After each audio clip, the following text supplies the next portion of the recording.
This is Nightline. Tonight, new questions in the mysterious death of Nolan Wells, the teen football star who vanished on the 4th of July after a boating trip with friends, later found dead. His parents breaking their silence. We just want to know what happened and why our baby didn't come home. Investigators who say they don't suspect foul play now asking for the public's help. And the viral video they're combing through for possible clues. I don't know the origins of that video at this point, but yes, we are looking into it and that's been brought to our attention. Plus, one-on-one with Dwayne Johnson, reprising his demigod role in Moana. You're welcome. In the new live-action version. You're shirtless the entire movie. Is that a lot You're of pressure? welcome. You're welcome. You're welcome. And we thank you. You're welcome. Why he says this film resonates with his origin story and the question that stopped him in his tracks. You know, I've never been asked that. From ABC News headquarters in New York, this is Nightline. Thanks for joining us. Tonight, we hear for the first time from the parents of Nolan Wells after the heartbreaking discovery of their 18-year-old son's body. The popular college football player from Mississippi found dead 2 days after he went missing during a holiday boating trip with friends. Under circumstances the family's lawyer says just don't add up.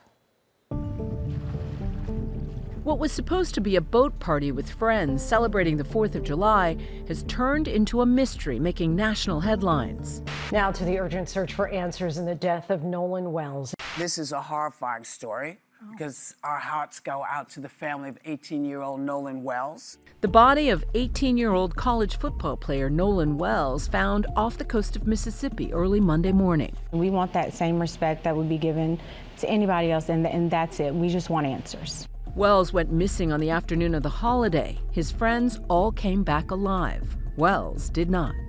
His body was discovered 2 days later. Authorities initially telling ABC News they suspected no foul play. At this point, there's no information that would lead us to believe that a crime had been committed. Now, that's why we're still asking for information if anybody has any knowledge. But Wells's parents, Christine and Elmore Wansley, want answers, speaking publicly for the first time to our Michael Strahan, addressing the questions and controversy swirling around his death. We are doing this because at the end of the day, I would hope any parent would fight for their kids to find out if anything happened, what did happen. We want a thorough investigation. Investigators are now combing over video taken on Horn Island around the time Wells was last seen alive, including this clip from social media that has gone viral, the contents of which are unclear. I don't know the origins of that video at this point, but yes, we are looking into it and that's been brought to our attention. The mystery behind Nolan Wells' disappearance and death only grows as you dive deep and deeper into this story. Wells was a standout high school football player, going on to be a wide receiver at a community college, speaking to our Biloxi, Mississippi affiliate on the day he signed.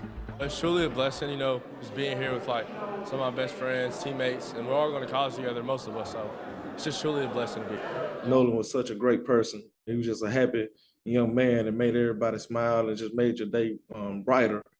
He was liked by all. It was not a friend that he couldn't make. Wells's mother says he went on a day trip with friends to Horn Island for the holiday. It's an undeveloped barrier island about 8 miles off the coast of Mississippi that can only be reached by private boat. The group left from Ocean Springs, less than 30 minutes away from the island. Authorities say he was last seen near the northwest end of Horn Island around 3 p.m. When the initial boat went to leave back, whoever was the boat operator, they left and went back without Nolan. From what we understand, he chose to stay there. Why would he stay behind? That we cannot answer. I can't fathom why he would. We always taught him to, if you go with a group, you stay with a group. That night, one of Wells's friends and his mother separately reported him missing. By Sunday, an all-out search was underway for Wells, But it wasn't until just before 9 a.m. on Monday a body was discovered by a U.S. Park Service ranger. It was Wells. That evening, investigators initially told ABC News that they suspected Wells had drowned, something his parents say was unlikely because they say Wells was a good swimmer. Nolan's parents quickly reached out to civil rights attorney Ben Crump and will be conducting an independent autopsy and investigation. It is because the family has distrust of the Mississippi law enforcement officials giving them a fair investigation where their black son ended up dead after going out on a boat with 3 young white men. The history of Mississippi is something that they don't just read about in books, but it's a lived experience for many black Americans. Wells's mother recovered her son's phone from a friend who said the kids commonly leave their phones on the boat to avoid losing or damaging them in the water. Wells's parents say they are worried messages or data may have been deleted. We went in his Snapchat. There was absolutely nothing, no saved videos. And even my sister was like, yeah, that's suspicious. At this time, we do not have the cell phone that they speak of, but it is, to my understanding, that we requested the cell phone for an extraction. After our experts be able to examine the phone, we will let the Mississippi investigators examine the phone. When you put all of those facts together, it only raises more red flags, more suspicion that something happened here that we don't know the full answers to. The only question is that something criminal or completely accidental?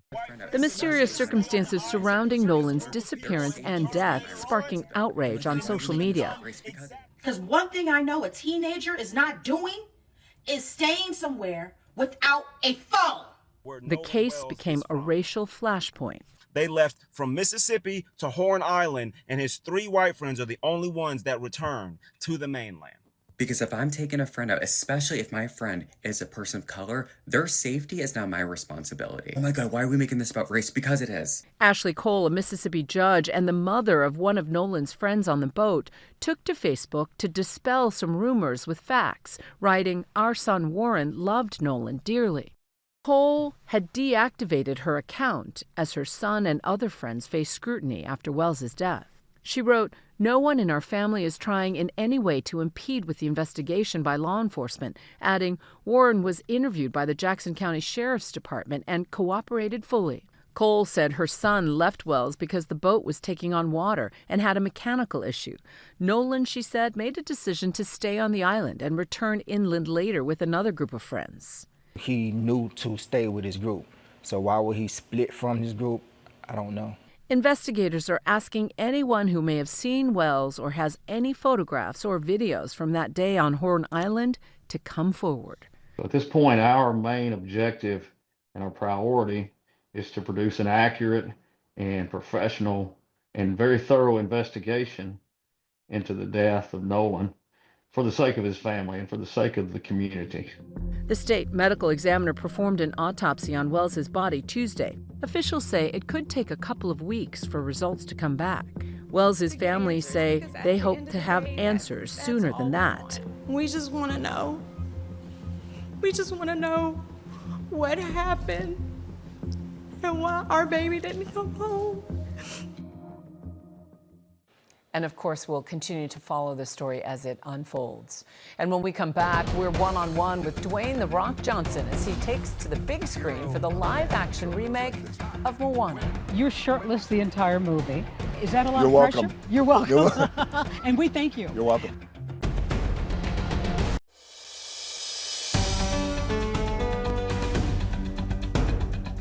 Welcome back. Our love affair with Moana and the beautiful Hawaiian Islands now getting a live-action enhancement, starring, of course, Dwayne "The Rock" Johnson.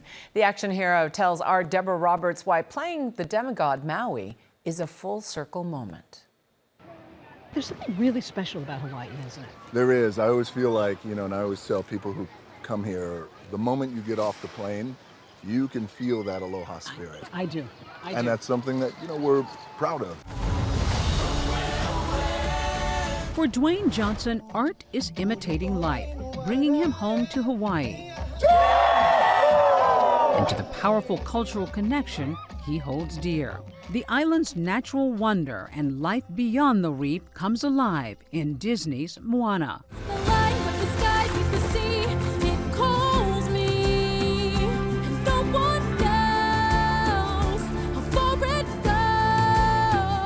You are stepping back into these big shoes. It's one thing to give it your voice. Now you're giving it flesh and blood. I'm not going on a mission with some mortal.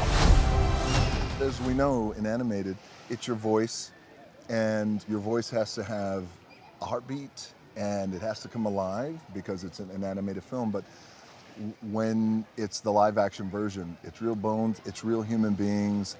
And this one was really special, Deborah, because they're like your kids, right? You love them all the same. Johnson returning as demigod Maui, a role he originated in 2016. Gods have given me a boat! And a tiny little human. You're shirtless the entire movie. Is that a lot You're of pressure? welcome. You're welcome. And we thank you. You're welcome. It's always pressure. Everything is pressure. I had to maintain the weight for 6-7 months between Smashing Machine and then Moana. And so I was ready to come down. That hair, a head full of hair. You're welcome. It made me think, with the right hairstyle, I look pretty good. Like, my grandfather had beautiful hair. He was always so well groomed. He credits his grandfather, professional wrestler High Chief Peter Maivia, for his athletic skills and a deep family bond. What is it about your grandfather that you infuse into Maui? It was his charisma, and I felt like over 10 years ago when they approached me to play Maui, we started putting the character on its feet, and then it became very clear and evident, oh, this is a sign. Are you ready to be the hero? Let's go save the world. I got your back. There's some powerful themes: ancestral heritage, believing in yourself, and healing wounds of the past. Did they speak to you? They did, and that was really important to us to thematically make sure that we had these anchors in our film because it's live action. This idea about two things, about not letting the past define you, and then overcoming the odds of that. The other one, which is this idea of, do you know who you are and who you want to be and what you're willing to do to get there? Well, I want to ask you about that because the grandma says that in the film, your scars sort of help reveal who you are. It was really powerful. And you've talked about your scars and your difficulties growing up in your childhood, and I wondered if that was a line that resonated with you. It did resonate with me. We're sitting here in Hawaii, and life is good today, and I'm grateful. Proud girl dad, 3 daughters. But years ago, we were on the other side of the island where times were hard and tough. Our rent was $180 a week, and eventually we couldn't pay it for weeks. The landlord, who was wonderful, his name was Ken, and he kept letting us slide, let it slide, until finally he said, I can't let you slide anymore. You're gonna have an eviction notice when you come home. And this is you and your mom? This is me and my mom. And I just turned 15, and I just remember her. That was her rock bottom. But I do remember thinking, I would do anything to make sure this never happens again.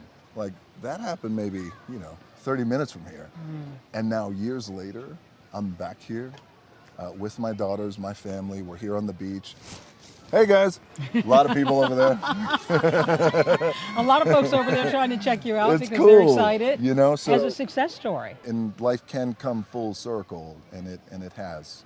One of Hollywood's busiest actors, The Rock is famously open about his life, recently sharing a deeply personal health scare. You had a fear that you might have testicular cancer. My publicist doesn't like when I say this, but by nature, you can ask me whatever you want. You're an open book. I did. I thought for a moment that I had testicular cancer. I felt a lump and it was very painful. I tried to be disciplined and not Google myself, and see what was going on. Because you see the worst. But at the same time, it was still very real. Fortunately, it wasn't that. However, but what it did, it acted like a forcing mechanism for me in that check your body, listen to your body, but also jump on it. If there's something going on, jump on it. His struggles, Johnson says, have given him a deeper appreciation for his success and stable family life. A proud dad of 3 daughters, he embraces the Hawaiian spirit of mana, which means a slow life of gratitude. Did you envision this kind of success? No, I didn't. That's my honest, real, raw answer is I didn't. Now I'm going to share something with you that it's my truth. I just didn't want to be broke. And we were broke here. What's been the greatest honor for you? I would say a couple of years ago, I began releasing things from my life and in my mind that I thought I really needed. The answer to what's important is really in front of me. And that's my little girls, that's my wife, that's my big girl, Simone. And so, the things that have been the greatest honor, number one, to deliver a Moana that is anchored in culture. And in my way, it's a way to give back. And the other one, and this was meaningful to me, was the Golden Globe nomination for Smash Machine. Are you happy? Oh, you know, I've never been asked that. I am so happy. I'm happy now. I'm happy because I'm at peace, and I've worked hard at understanding what peace means. Our thanks to Deborah. Moana is in theaters now. When we come back, I'm with the man who says we can all learn some of the most important life lessons from dogs.